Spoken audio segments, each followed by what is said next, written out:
Bos, ikan hias emang banyak banget peminatnya. Buat para pencinta ikan hias, sudah rahasia umum nih bos, kalau ada 3 jenis ikan yang harga dan pangsa pasarnya stabil sepanjang tahun bertahun-tahun. Buat yang mau terjun di dunia ikan hias, nih bocorannya bos. Ada ikan koi, ikan mas koki, sama satu lagi nih si ikan rawa rajanya keberuntungan, arwana. Investasi di ikan hias yang satu ini sudah terbukti anti badai bos. Dan bukan sekedar ikut-ikutan tren semata. Maklum aja selain bisa naikin gengsi, arwana juga dipercaya bisa bawa hoki alias keberuntungan. Penasaran mau ngulik bisnis arwana? Kenalin nih Pak Suwandi yang udah 25 tahun nyemplung di bisnis ikan arwana. Bayangin bos, seperempat abad loh. Apa sih Pak yang bikin bertahan banget di bisnis ini? Pertama, arwana itu salah satu ikan hias yang dilindungi atau masuk appendix 1. Jadi tantangannya lebih tinggi dibandingkan ikan-ikan yang lain. Yang kedua, sifatnya ini pelestarian. Jadi memperbanyak ini ya termasuk kita mengikuti program pemerintah untuk melestarikan ikan arwana. Karena ini satwa langka yang dilindungi. Nilai ekonomisnya di antara ikan hias yang lainnya ini paling tinggi. Tuh denger sendiri kan, arwana ini ternyata udah tergolong langka bos di alam liar. Makanya perdagangannya sangat diatur pemerintah dan harus dari hasil penangkaran resmi. Kalau yang minat banyak tapi barangnya sedikit, nggak heran kalau harganya jadi melejit. For your info aja nih bos, ternyata ikan-ikan arwana unggulan yang jadi idola di pasar internasional aslinya endemik dari rawa-rawa Indonesia loh. Sebut aja jenis super red, si kasat tertingginya arwana, asli dari Kapuas Hulu, Kalimantan Barat. Jenis golden red asli lokalan Pekanbaru Riau. Sementara jenis Banjar Red ini berasal dari Banjarmasin, Kalimantan Selatan, semua asli Indonesia. Tuh bos, namanya jualan ikan langka, perizinan juga harus jelas bos. Nggak mau kan tiba-tiba digerebek Pak Polisi dibilang punya barang ilegal. Bos, penangkaran bukan berarti bisa jual anak ikannya langsung ya. Sudah tergolong appendix 1, jadi harus turunan kedua atau istilahnya F2 dari anak yang sudah dihasilkan indukan utamanya.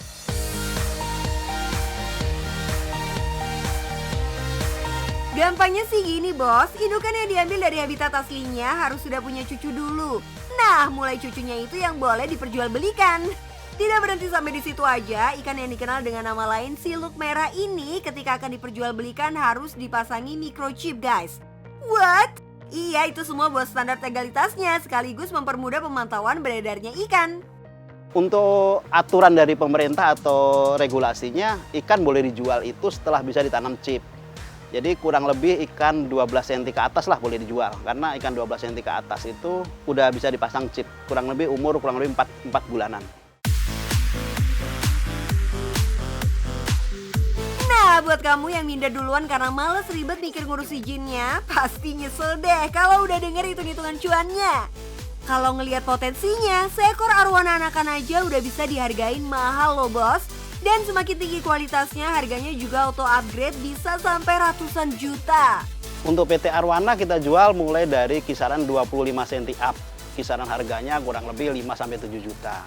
Gitu. Tapi kalau ukuran makin gede, makin besar, makin mulus ikannya, harganya lihat kondisi ikannya, tidak bisa dipukul rata gitu. Karena seninya main ikan hias itu bukan masalah di besarnya, di kecil, tapi di kualitas ikannya itu sendiri sebenarnya itu.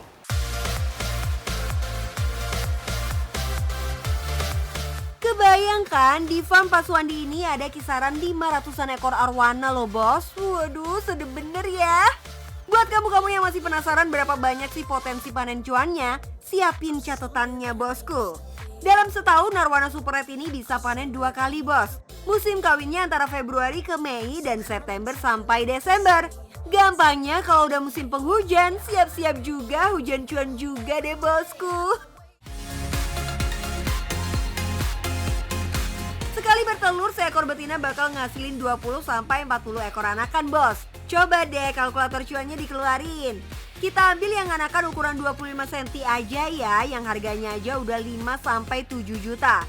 Sekali panen 20 telur dikali harga minimalnya 5 juta aja udah dapat potensi 100 juta bos. Gimana kalau 40 telur ya kan? Bisa potensi 2 kali lipat. Itu aja baru dari satu indukan betina. Gimana kalau punya puluhan indukan? Auto jadi miliarder ya kan? Dilansir dari situs berita CNBC, 2016 silam terdaftar 200.000 perdagangan arwana legal dari Indonesia, Singapura, dan Malaysia yang diekspor ke akuarium kolektor di Tiongkok. Dari jumlah itu kelihatan kan produk yang diminatin sama pasar begitu besar. Makanya pebisnis arwana Indonesia biasanya mengandalkan market ekspor. Tapi saking besarnya permintaan pasar begini nggak jadi jaminan usaha selalu mulus tanpa jatuh bangun ya bos. Setiap usaha udah pasti lah, apalagi usaha ini dimulai dari tahun 2004 sampai tahun 2022 ya. Perjalanan udah sangat panjang, berarti ada hal seneng yang kita lalui, ada yang masa-masa sulit yang kita lalui juga. Seperti masa di era Covid ini atau pandemi Covid ini, itu masa-masa yang sangat berat karena segmen kita sebelumnya 90% ekspor. Jadi di masa pandemi ini ya ekspor sangat keganggu, terutama untuk ekspor ke Cina. Itu benar-benar ditutup hampir 2 tahun. Jadi kita juga mengalami kesulitan penjualan.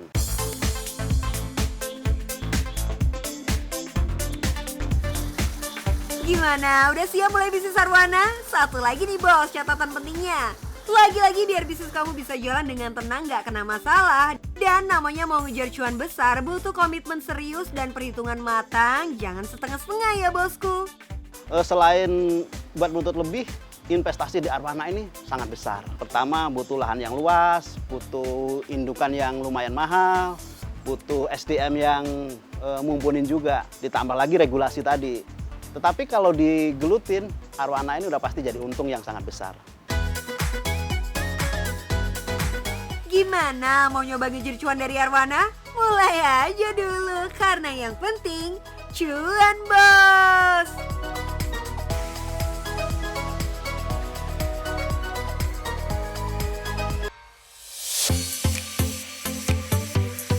Seru kan bos belajar dari pengusaha-pengusaha hari ini? Tetap saksikan Cuan Bos siap Rabu, Kamis, dan Jumat jam 12 siang. Dan Cuan Bos Weekend hari Sabtu jam 1 siang. Bisnis berkah dan yang penting Cuan Bos!